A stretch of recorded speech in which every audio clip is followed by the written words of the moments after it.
عليكم ورحمة الله وبركاته. رب اشرح لي صدري ويسر لي أمري واحلل عقدة من لساني يفقهوا قولي. Mes frères, le samedi dernier, on a parlé sur le repentir, le fait de retourner vers Allah subhanahu wa ta'ala. Et on avait dit que la première chose que le musulman il doit faire, la plus importante pour réussir son ramadan, c'est d'avoir le cœur propre, un cœur pur. C'est-à-dire retourner vers Allah, demander pardon à Allah subhanahu wa ta'ala. Et maintenant, aujourd'hui, on va voir quels sont les péchés. Allah subhanahu wa ta'ala, dans le Coran, il parle de grands péchés et il parle de petits péchés. Al-Kaba'ir. Al-Kaba'ir, Jam'u Kabira. Donc, Allah il parle des grands péchés. Et quand on dit grand, on dit petit aussi. Donc, il y a des petits péchés.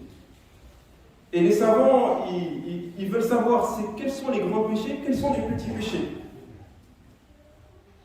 Al-Kaba'ir, kullama naha Allah anhu fi al-Qur'an. Al-Sagha'ir, kullama naha anhu Rasul sallallahu alayhi wa sallam. Donc les savants, ils ont dit les grands péchés, c'est ce que Allah subhanahu wa ta'ala, il a interdit dans le Coran. Et les petits péchés, c'est ce que le prophète sallallahu alayhi wa sallam il a interdit. Allah il dit dans le Coran الذين يجتنبون كبائر الإثم والفواحش إلا اللمم. Et Allah il dit dans un autre verset, je vais traduire le premier verset tout à l'heure. Et le premier verset où Allah subhanahu wa ta'ala il dit ceux qui évitent les grands péchés, on leur pardonne les petits péchés. والذين يجتنبون كبائر الكبائر نكفر عنهم السيئات. Donc ceux qui évitent les grands péchés, نكفر عنهم السيئات. Mais les savants ils ont dit ceux qui évitent les grands péchés, Allah il dit je leur pardonne les autres fautes.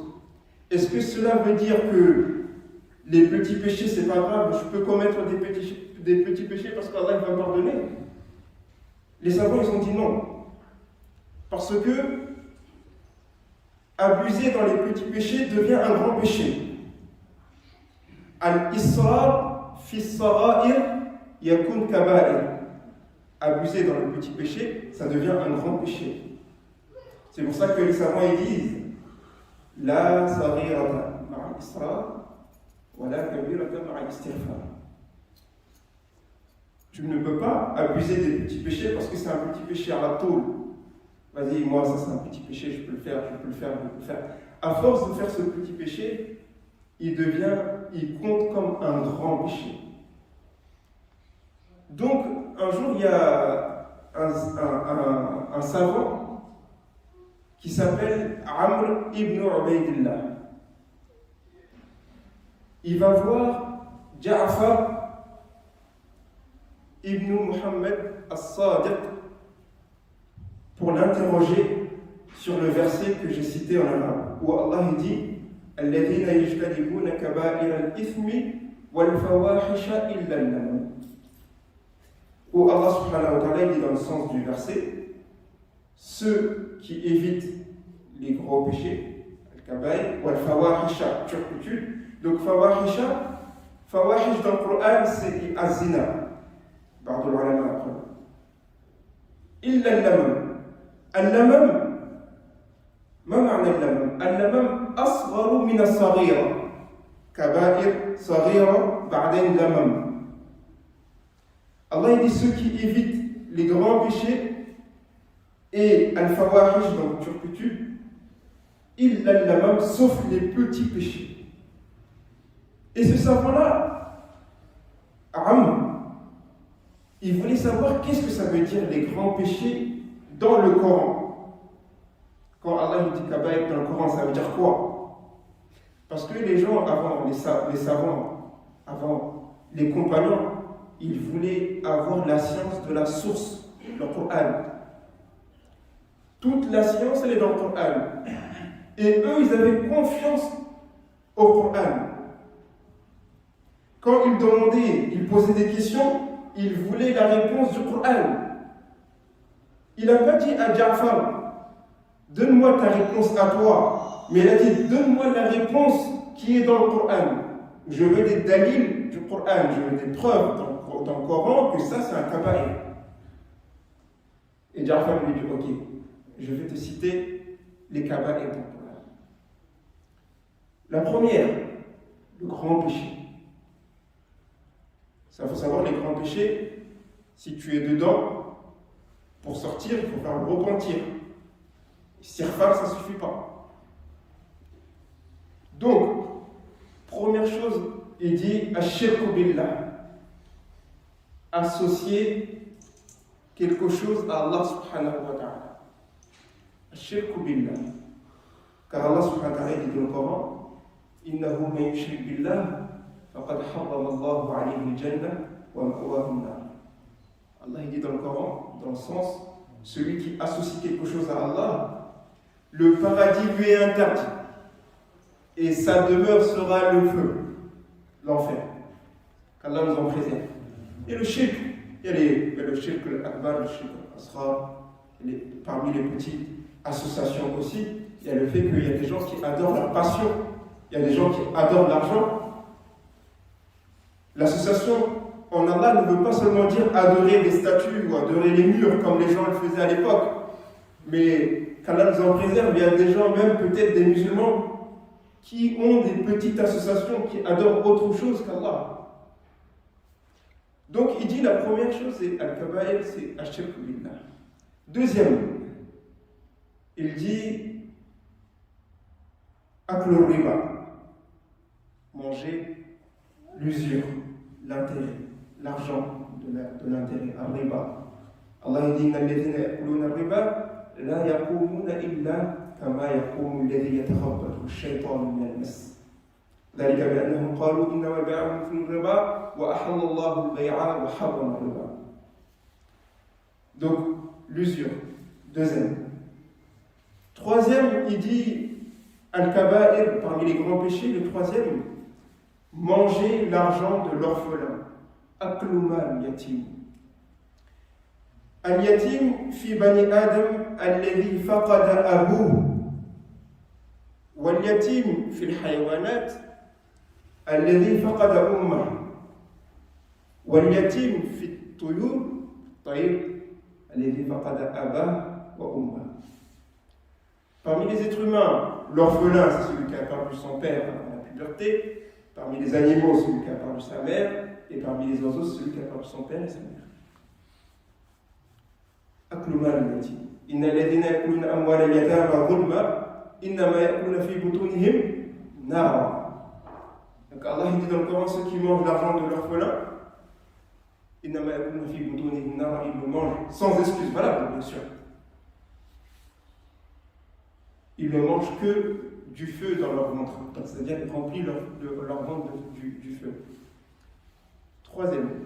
Quatrième, az-zina, la fornication. Tout ce que je suis en train de citer, ça fait partie des grands péchés. La fornication, Allah subhanahu wa ta'ala dit وَلَا تَقْرَبُوا الزِّنَا إِنَّهُ كَانَ فَاحِشَةً وَمَقْتًا وَسَاءَ سَبِيلًا. Allah dit dans le sens du verset, n'approchez pas. Dans tout ce que je viens de citer, Allah dit qu'il ne faut pas le faire. La zina, la fornication, Allah dit qu'il ne faut pas approcher. C'est-à-dire tout ce qui mène à la fornication, il ne faut pas le faire. Ou sinon tu tombes dans le kaba'ir. Et parmi les choses qui mènent à la fornication, il y a beaucoup de choses. Ça peut être la musique, ça peut être les endroits où les hommes et les femmes sont réunis, ça peut être beaucoup de choses. Tout ce qui approche à la fornication, donc, est interdit. Ensuite, il le dit Shahadatu Zur, le faux témoignage. وَمَنْ يَكْتُمْهَا فَإِنَّهُ آثِمٌ قَلْبُهُ. Le faux témoignage. Namim al-Ghamous, Namim al-Ghamus, c'est quelqu'un qui jure par Allah qu'il a fait quelque chose qu'il n'a pas fait, ou qu'il jure qu'il n'a pas fait quelque chose qu'il a fait dans le passé. Namim al-Ghamus. Tu dis Wallah, j'ai fait ça, c'est moi qui ai fait ça, alors que tu ne l'as pas fait. Tu dis Wallah, j'ai pas fait, alors que tu l'as fait. Ça, c'est kaba'ir, ça fait partie des grands péchés. Si tu jures par Allah que tu vas faire quelque chose dans le futur et que tu ne le fais pas, c'est pas un kaba'ir, mais tu dois faire tawbah quand même. Par exemple, tu dis, si Allah il fait que j'ai le permis de conduire ou je réussis mon examen, ou si Allah me donne un enfant, je vais faire un sacrifice. Et Allah il t'a donné, tu n'as pas fait le sacrifice. Tu dois faire tawbah.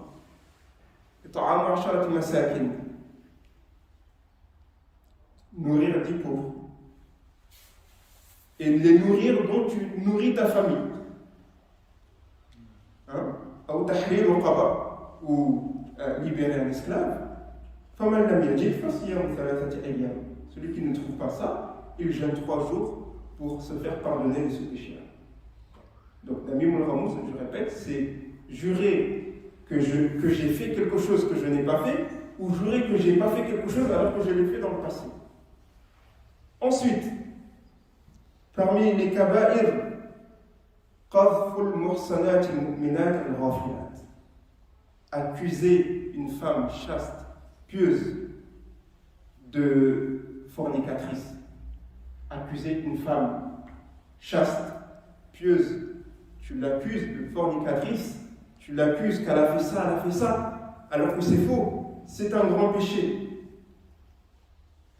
Et vous voyez, Yusuf alayhi salatu wassalam, il a été accusé d'avoir violé ou d'avoir voulu violer la femme du roi, donc cette femme qui est Zulaykha. Shahida shahidun min ahliha.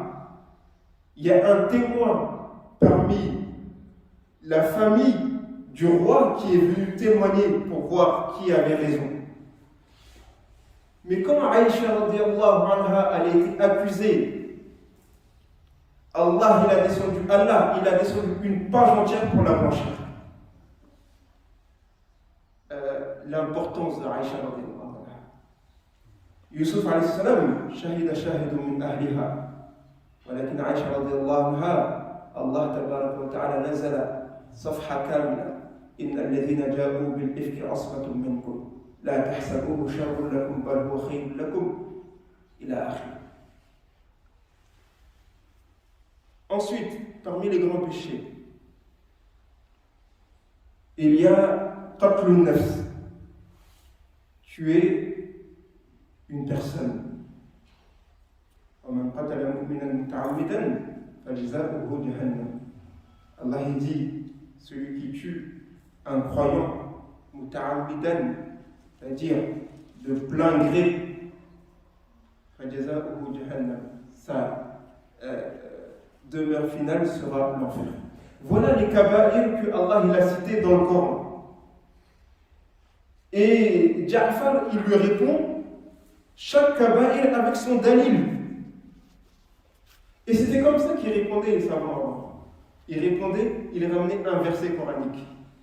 Et Allah, il a interdit cela. Allah, il a interdit ça. Et la preuve, elle est là. Donc, ces kaba'ir, ces choses que je viens de citer, il faut s'éloigner de ces choses-là. Il ne faut pas les approcher. Qui est l'association, manger l'argent de l'orphelin, manger l'usure, l'intérêt, que ce soit tuer une âme pieuse, que ce soit accuser une femme, toutes ces choses-là, il faut éviter. Ensuite, Sara'ir, on a dit tous les petits péchés, ce sont les choses que le prophète sallallahu alayhi wa sallam, il a interdit. Mais, attention, ça ne veut pas dire que petit péché, j'abuse. Parce que quand tu abuses dans le petit péché, ça devient un grand péché. Et quand ça devient un grand péché, c'est ce qui rend noir le cœur, ça noircit le cœur. C'est pour ça qu'Allah dit qu'Allah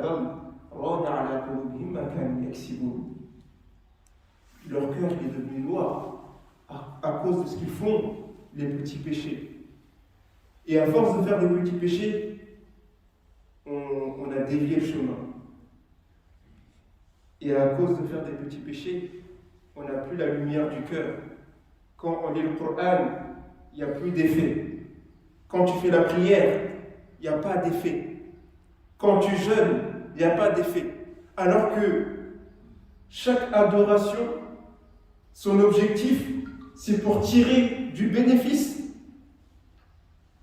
Certes, tu es récompensé quand tu fais une action, ok, mais est-ce que tu as profité? Est-ce que tu as profité de ta prière?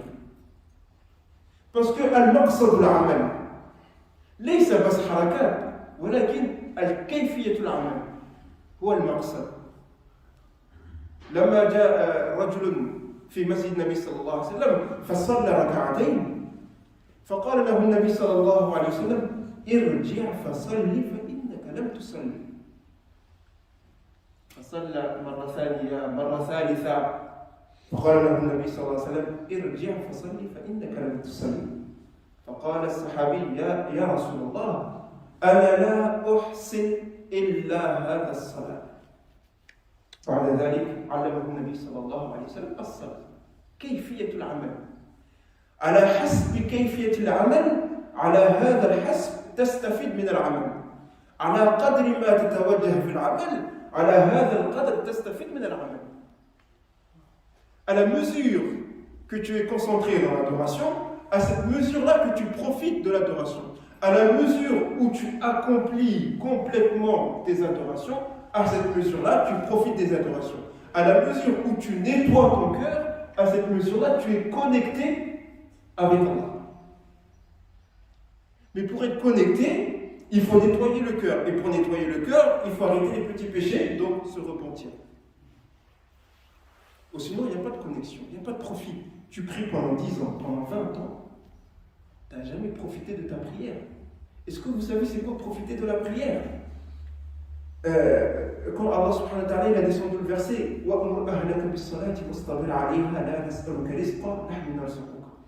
il y a des compagnons, ils ont entendu ce verset où Allah il dit au prophète sallallahu alayhi wa sallam, ordonne à ta famille la prière et soyez constant à la prière. C'est nous qui allons vous donner la subsistance. Quand des compagnons ils ont entendu cela, il y a un couple, ils étaient pauvres. Ils ont dit, Allah il a dit si on est constant dans la prière, il va nous donner la subsistance. Et nous, on est pauvres, on a besoin de subsistance. Ils ont dit, on va prier. Ils se sont mis à prier.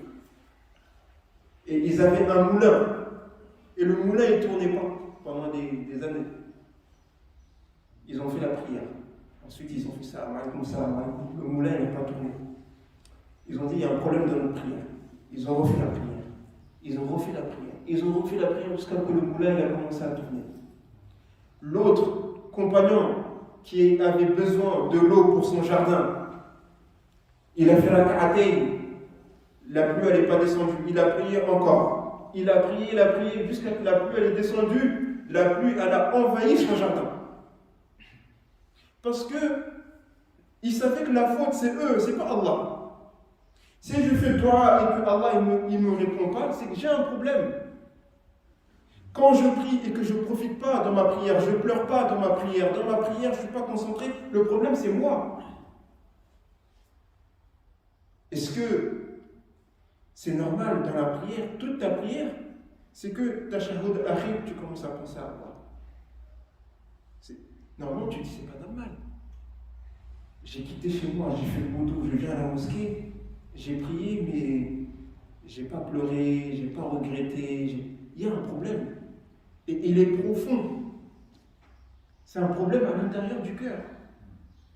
À la mesure que nous allons nettoyer nos cœurs, wallahi, à cette mesure-là, nous allons profiter des trésors d'Allah.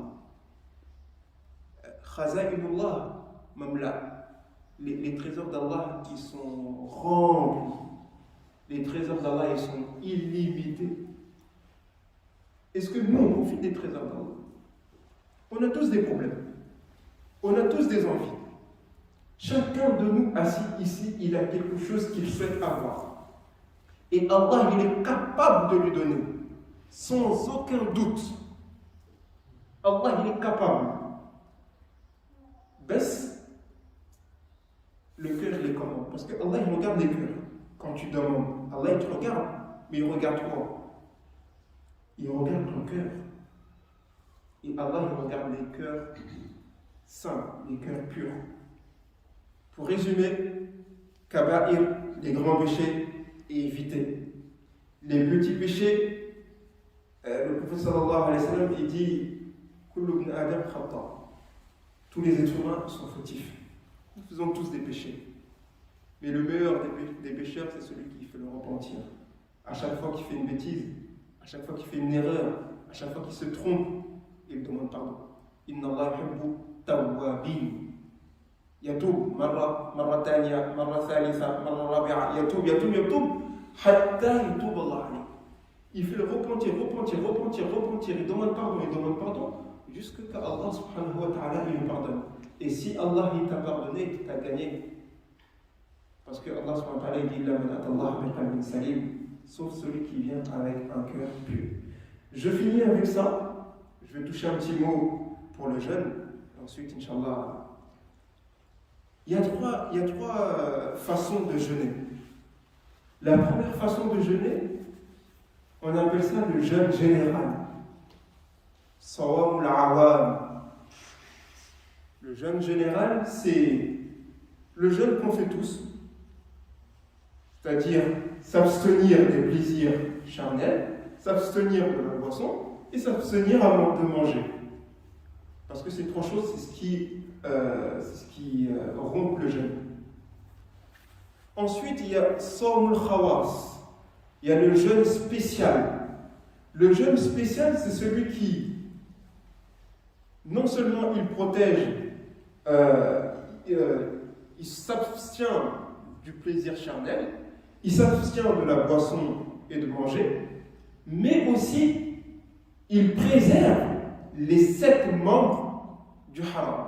Et les 7 membres qui préservent, ce sont l'œil, la langue, le ventre, le sexe, les pieds, les mains et les oreilles. C'est-à-dire, quand tu jeûnes, je ne regarde pas haram, je ne dis pas du haram, je ne marche pas vers le haram, je n'écoute pas le haram. Celui qui arrive à préserver tous ses membres pendant le jeûne, il est en train de jeûner le jeûne spécial. C'est une catégorie supérieure à la première catégorie. Et la troisième catégorie, c'est Sawmul Khawasul Khawas. C'est un jeûne spécial. C'est la troisième catégorie, la plus haute des jeûneurs. C'est celui qui respecte la première catégorie, la deuxième catégorie. Et la troisième catégorie, c'est réserver son cœur toute la journée à l'adoration d'Allah subhanahu wa ta'ala. Toute la journée, tu es en adoration. Si tu n'es pas dans la lecture du Coran, tu es dans le dhikr. Si tu n'es pas dans le dhikr, tu es en prière.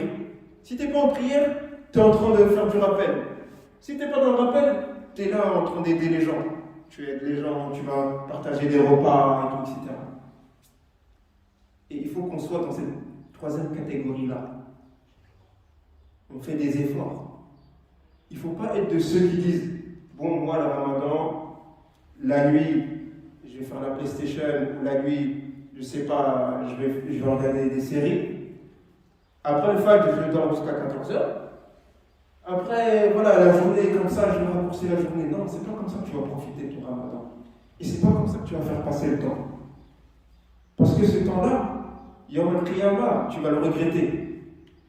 C'est pour ça que le prophète sallallahu alayhi wa sallam dit, il y a même des gens qui vont arriver Yawm al-Qiyamah, ils vont regretter. Même ceux qui vont rentrer au paradis vont regretter. Ils vont dire, si je savais le temps que je dormais. C'est pour ça que la mère de Sulayman alayhi salatu wa salam, Sulayman alayhi salam, qala li ibnihi, li Sulayman, qum al-layl.